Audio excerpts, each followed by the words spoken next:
The morning after the old Duke was buried, the great kitchen of Ashcombe Hall ran exactly as it had run for 19 years, and at its center stood a woman. The household had decided was furniture. Eleanor moved between the long deal table and the wide hearth with a wooden spoon in her raw hand, tasting the broth that would go up to a man who had not eaten a proper meal in 4 days. Above stairs, they were reading a will. Below stairs, the undermaids whispered that the new master would close the house, that the staff would be turned out by Michaelmas, that a cook past her best years would be the first to go.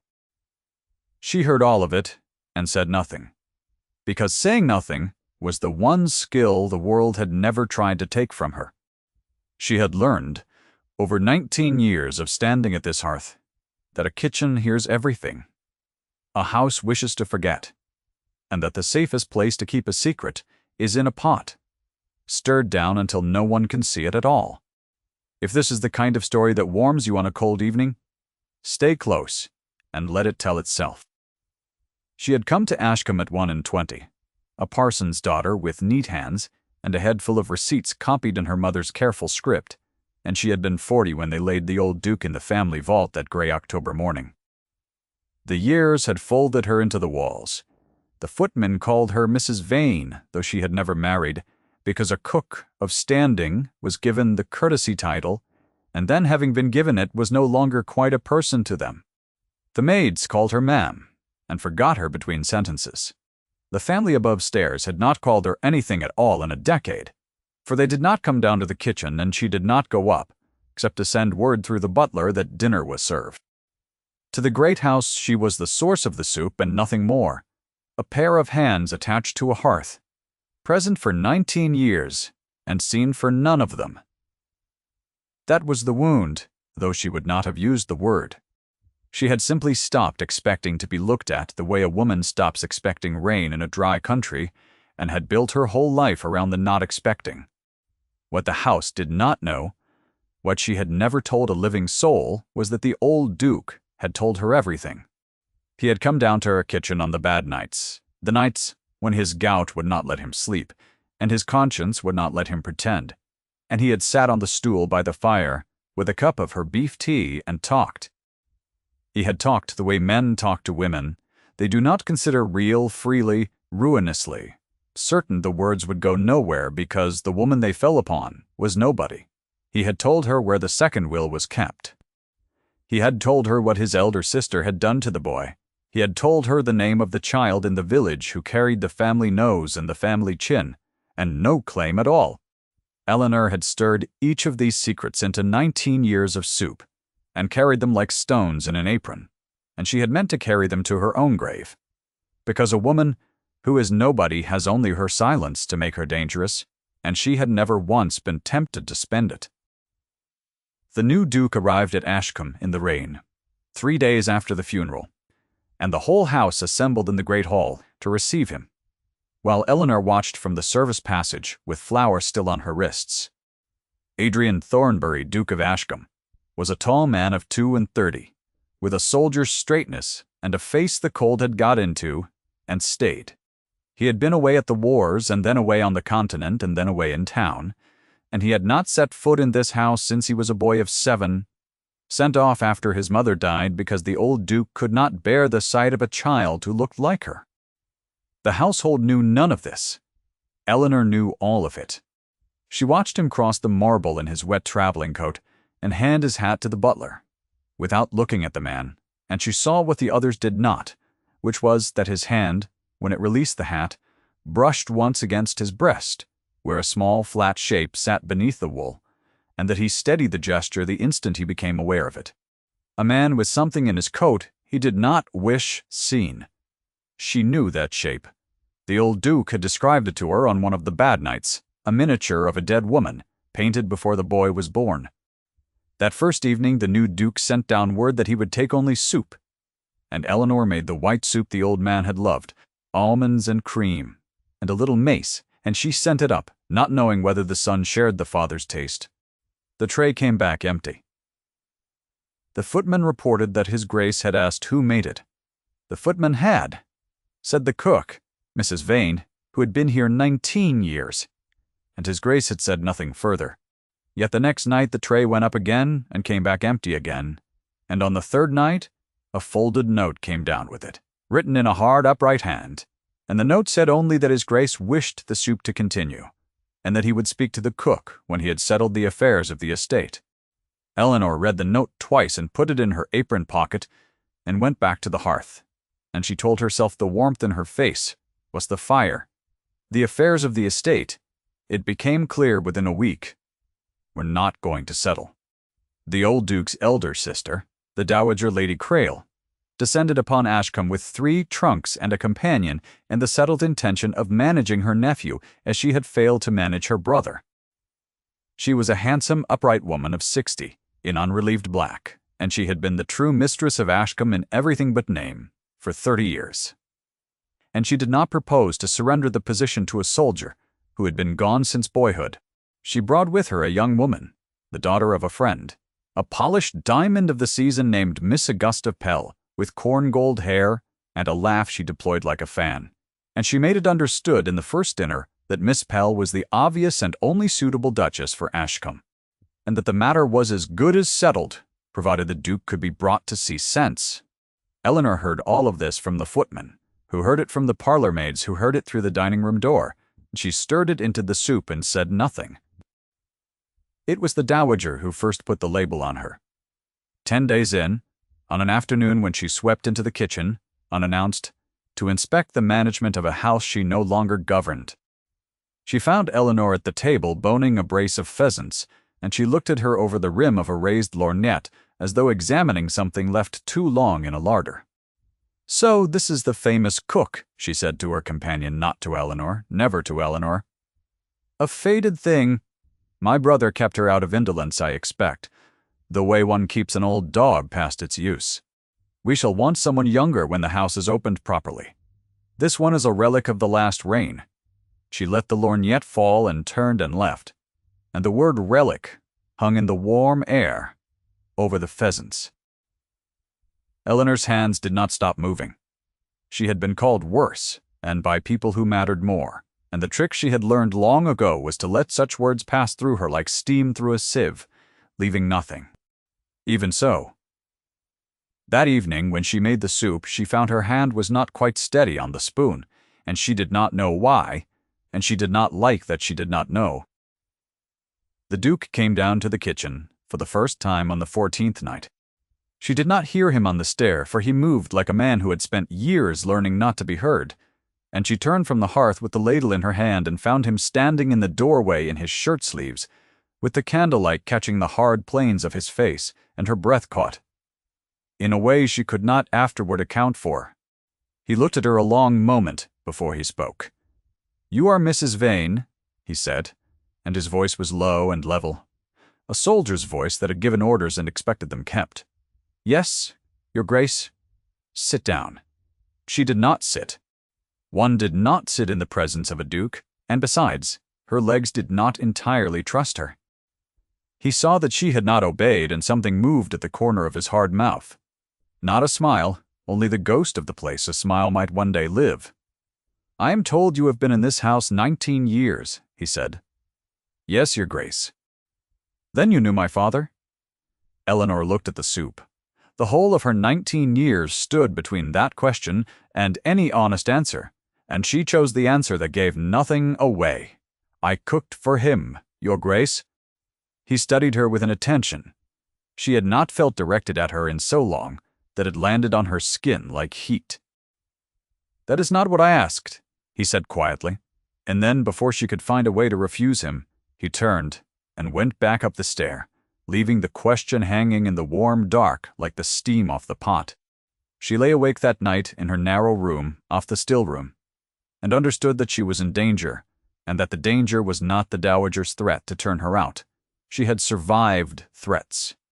The danger was that a man had looked at her and asked her a true question and waited for a true answer, and that some part of her, some part she had thought long dead and buried deeper than the old Duke, had wanted to give it. The household settled into a strange double life through the back half of October. Above stairs the Dowager arranged dinners, and threw Miss Pell across the Duke's path at every turn. the gold-haired girl laughing her practiced laugh in the long gallery, and at the pianoforte, and over the breakfast eggs, and the Duke received it all with a courtesy so cold it could have frosted the windows.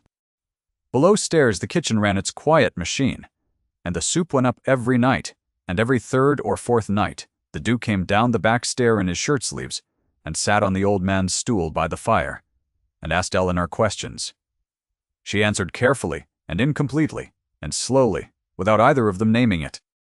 The hour by the kitchen fire became the only hour in his day in which his shoulders came down from around his ears.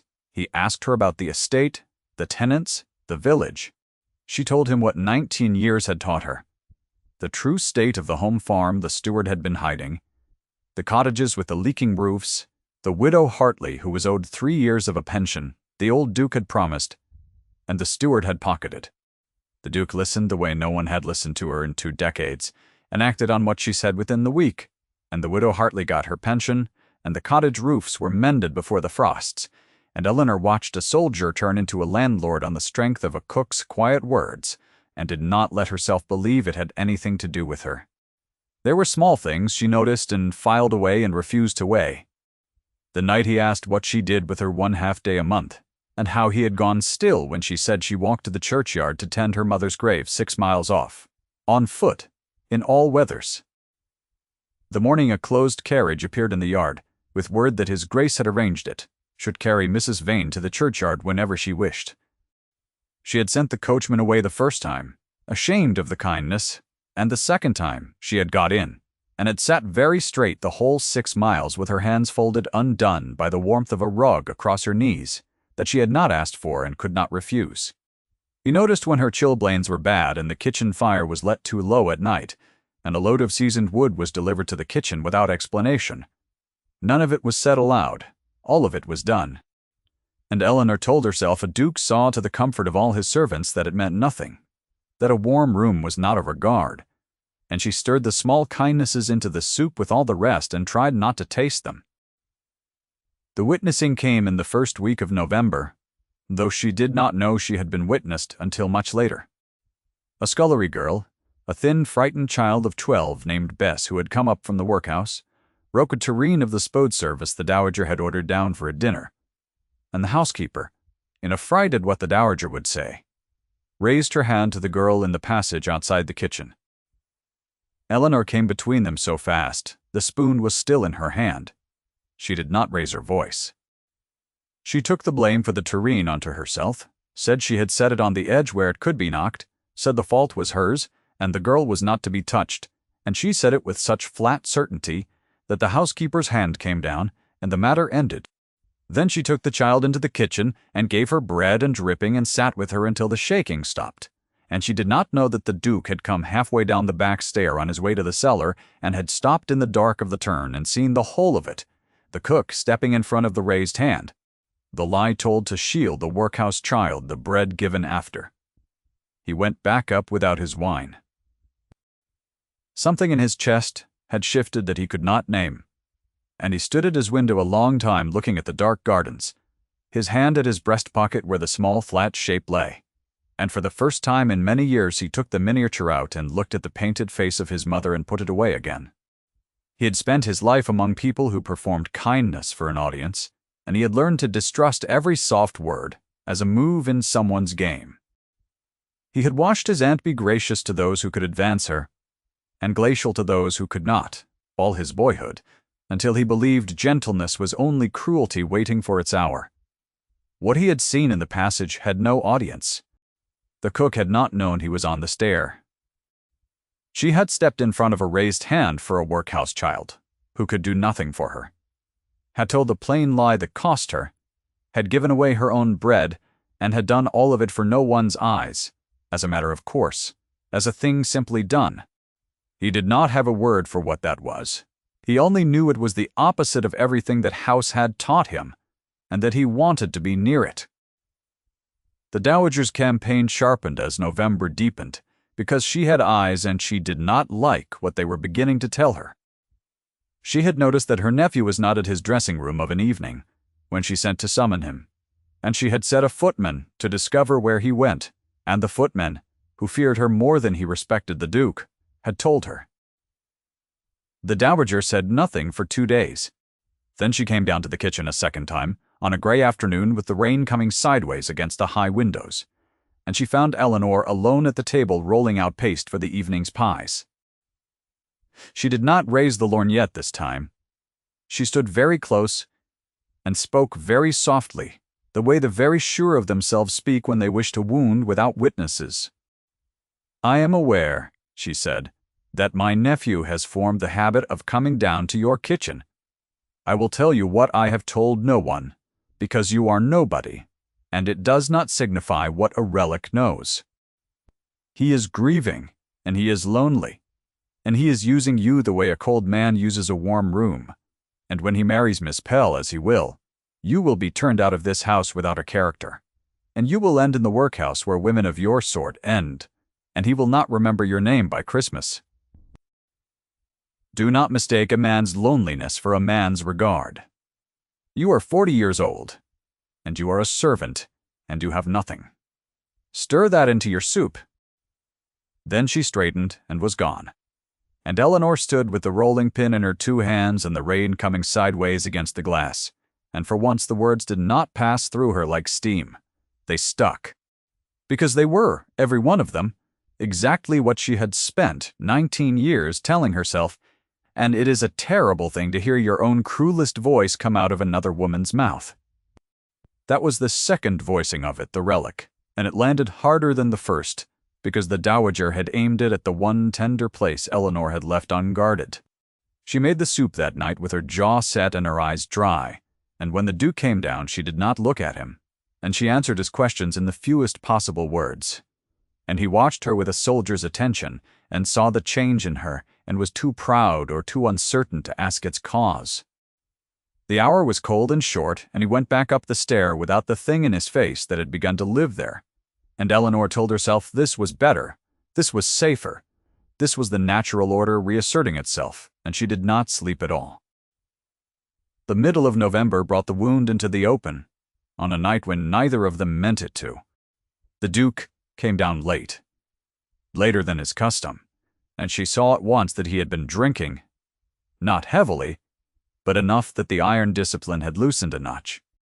He sat on the old man's stool and watched the fire, and did not ask his usual questions, and the silence went on so long that Eleanor, against all her training, broke it. "You are troubled tonight, Your Grace." He gave a short laugh with no humor in it. "I buried my father a month ago," he said, "in a vault beside a mother I am told I resemble, and I find I cannot grieve a man who sent me away at 7 and never once wrote." He turned the cup in his hands. "She died, bearing my brother, who died with her. I was 7. My father could not look at me afterward, because I had her face, and so he sent me to school and then to the army, and then he died. And I came home to a house full of strangers, and an aunt who wishes to sell me to a girl who laughs like breaking china." He stopped, as though surprised to hear so much of himself in the warm air, and his hand went to his breast pocket and stilled there. "I carry her likeness," he said very low, "though I cannot remember her face except in the painting. I do not know why I tell you this. I have never told anyone this." Eleanor stood very still by the hearth.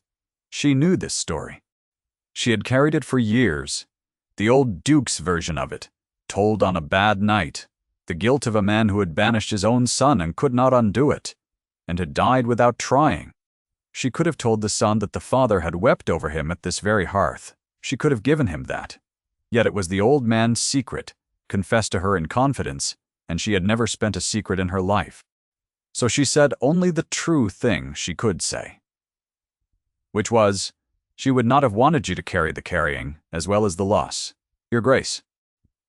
And the Duke looked up at her then, with something raw and open in his hard face, and the moment stretched between them across the warm kitchen until it was almost more than the air could hold.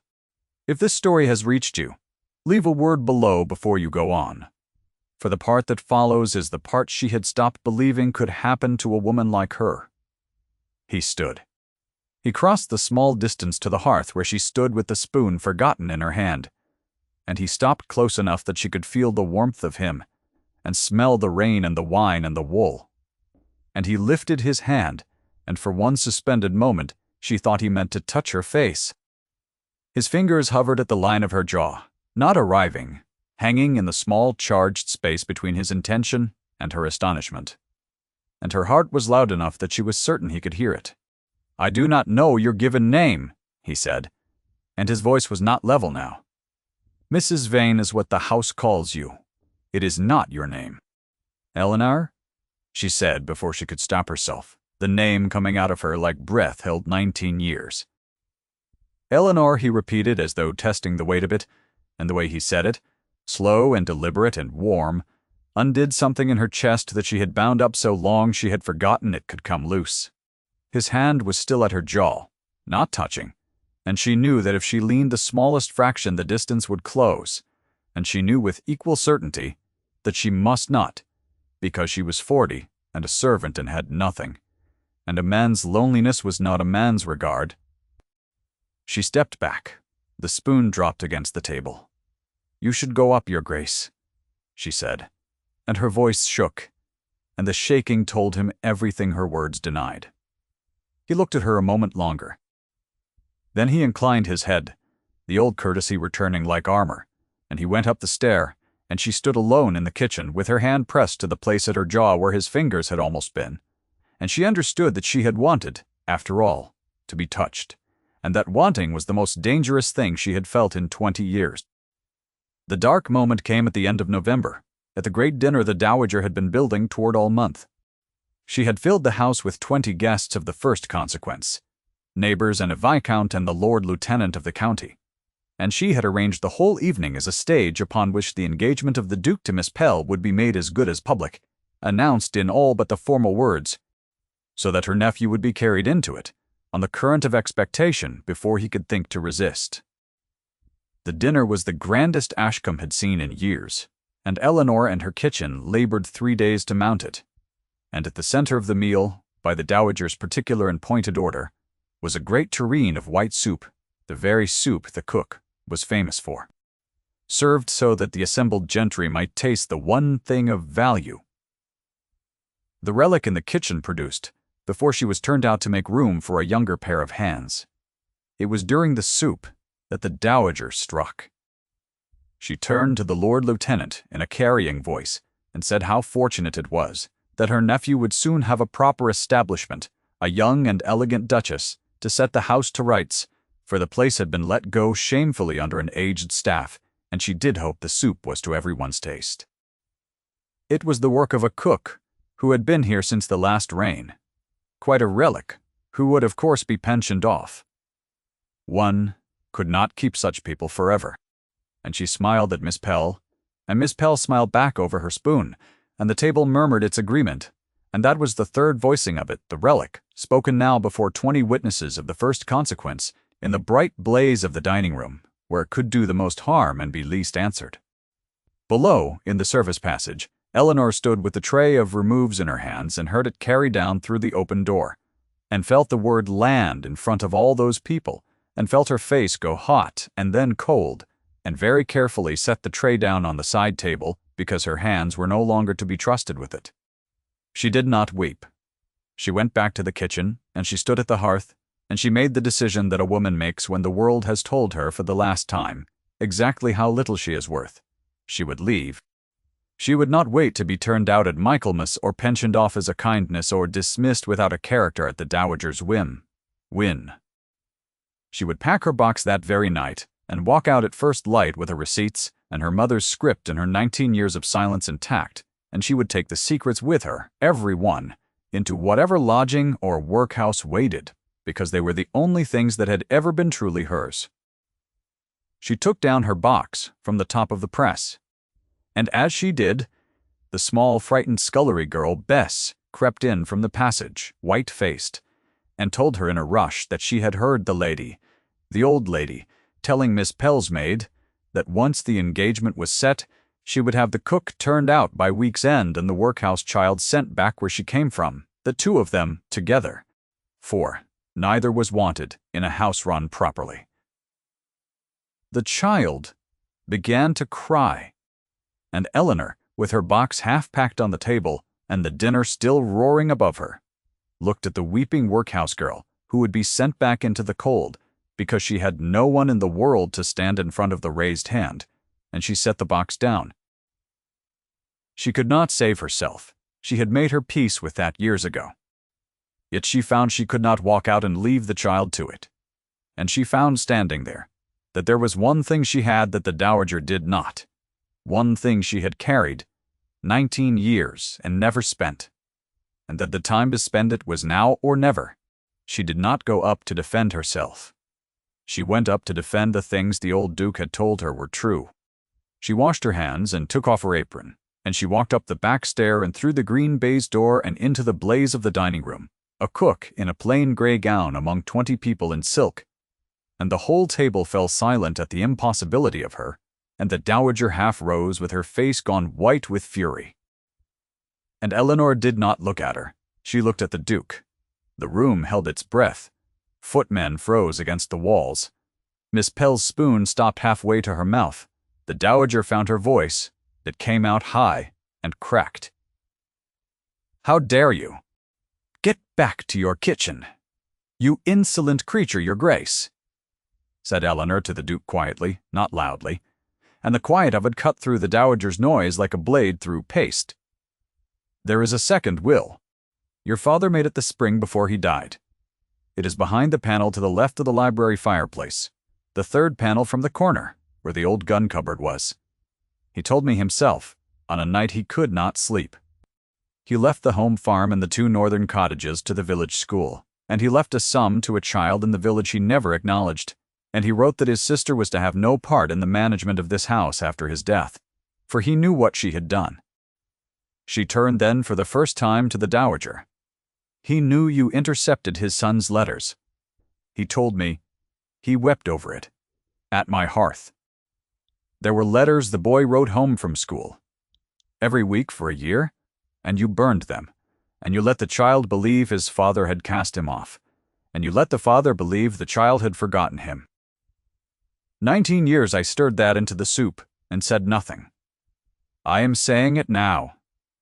The dining room had gone utterly still. The dowager's hand was at her throat, and Eleanor, having spent in 1 minute the silence of 2 decades, turned back to the Duke and said the last of it, the simplest part, the part that was only hers. "Your mother's name was Margaret. The painting in your pocket was made in the long gallery, by the window, in the 2nd spring of their marriage. Your father told me. He could not look at you because you had her eyes, and it was his shame and not your fault, and he died knowing it, and never said so. I will not see another child sent back into the cold tonight. And so I have said it all, and now I will go and get my box." She had not wept through any of it. She turned to go. Eleanor. The Duke had risen. He came around the long table, past the Viscount and the Lord Lieutenant and the white-faced, gold-haired girl, past his aunt who had sunk back into her chair, and he crossed the length of that bright room in front of every witness the county could supply. And he stopped before the cook in her plain gray gown. After a beat in which no one breathed, he said it. "This is the woman I mean to marry." 5 words, level and certain, spoken in the voice that had given orders in the field and expected them kept. They fell into the silence, and the silence did not close over them. Miss Pell set down her spoon with a small clear chime against the china. The Lord Lieutenant rose slowly to his feet, and being the first gentleman of the county, and a man who knew the law, he said into the quiet that he had heard the Duke's words and would stand witness to them, and that he would, furthermore, be glad to attend the opening of the panel in the library, for a will spoken of before such company was a will that must be found. The dowager made a sound that was not a word.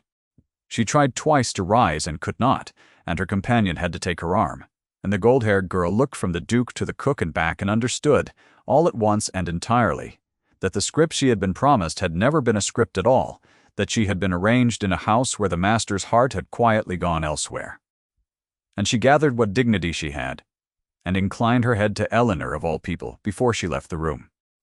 The will was found that night behind the 3rd panel, exactly where the old Duke had told his cook it would be. The Lord Lieutenant read it by candlelight in the library, with the Duke at his side, and every word Eleanor had spoken was written there in the old man's hand, ta. And the Dowager's reign over Ashcombe ended, not with cruelty done to her, but with the simple reading aloud of what her brother had known all along. She left in her own carriage 2 days later, upright and black and silent, and no one was unkind to her, for the Duke had given orders that his aunt was to be treated with every courtesy due her years. And that was the whole of his revenge, which was no revenge at all, only the calibrated correction of a woman whose script had worked everywhere except here. Miss Pell went with her, and married a baronet within the year, and laughed her practised laugh in a smaller house, and was, by all accounts, content enough. The village child got the sum his grandfather had left him, and was sent to school. The village school got the home farm, and the workhouse girl, Bess, was not sent back into the cold, but stayed at Ashcombe and learned to make the white soup at Eleanor's elbow, so that the receipt would not die when its keeper did. They were married quietly in the village church the week before Christmas, with the tenants in the pews and the widow Hartley in the front, and Bess strewing the path with the last of the year's rosemary. And there was no crowd of silk, and no announcement in the town papers, for the Duke had had enough of bright rooms full of people who saw only what they were told to see. He wanted the people who had seen Eleanor when she was nobody. He wanted the ones who knew. On the first true snow of the new year, the Duke and Duchess of Ashcombe sat together in the small warm parlor off the kitchen that had once been the still room, the room where a cook had lain awake 19 years afraid to be looked at, made now into a place with a good fire and 2 chairs and a window that gave onto the white gardens. The snow came down soft and steady past the glass. Eleanor had her mother's book of receipts open on her knee. The careful script faded but legible, and the Duke sat near her, with his hand resting easy at his breast where the small flat shape still lay, though he no longer steadied the gesture when he became aware of it, for there was no longer anything in it he wished unseen. He had shown her the miniature on their wedding night, the painted face of Margaret by the long gallery window, and Eleanor had held it in her 2 raw hands, and said the woman had her son's eyes, and the Duke had not flinched from the looking. Not any more. "You knew every secret in this house," he said, watching the snow, "for 19 years, and you spent not one of them until a frightened child needed you to." Eleanor turned a page of her mother's book. "A cook hears everything," she said. "I only ever stirred it down where it could do no harm. I meant to take it all to my grave."